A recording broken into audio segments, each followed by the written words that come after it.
Il y a 20 ans jour pour jour, Marie Trintignant s'éteignait tragiquement à l'âge de 41 ans.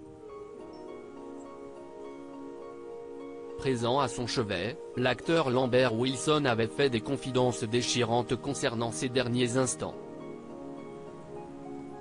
Marie Trintignant est devenue malgré elle un symbole des violences faites aux femmes. Le 1er août 2003, soit il y a 20 ans jour pour jour, elle est décédée sous les coups de son compagnon Bertrand Cantat à l'âge de 41 ans.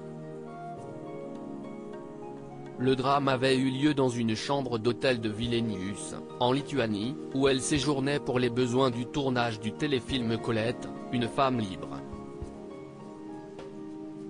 Le leader de Noir Désir l'avait rejointe sur place et ils avaient tous les deux passé la soirée chez un technicien du long-métrage.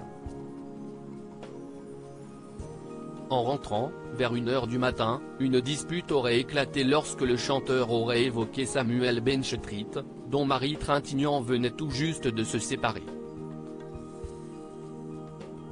Jaloux maladif, l'interprète de Le vent nous portera n'aurait pas supporté que le réalisateur continue de lui envoyer des messages.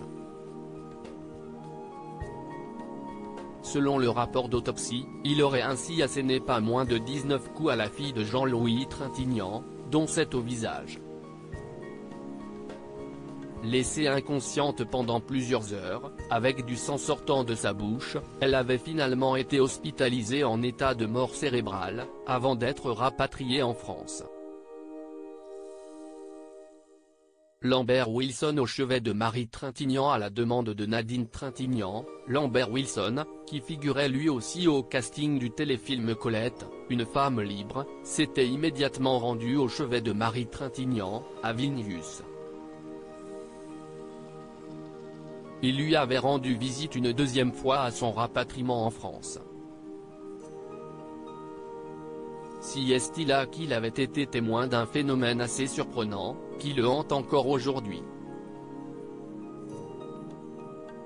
La première nuit à Vilnius j'avais chanté n'importe quoi, des airs classiques, des chansons de variété, des jingles publicitaires. Et là j'ai fait ça pendant 7 heures. Et ce qui était incroyable, d'un point de vue purement médical, si est que plus je chantais, plus son taux d'oxygénation remontait. J'ai voulu lutter contre la machine et ça m'a donné des forces. Je voulais qu'elle remonte, s'était souvenu Lambert Wilson dans l'émission Il n'y a pas qu'une vie dans la vie sur Europe 1. Pour lui, cela ne fait pas de doute, il est évident qu'elle a envoyé un signal par son corps. À défaut de l'avoir ramenée à la vie, il l'a peut-être aidée à quitter paisiblement ce monde.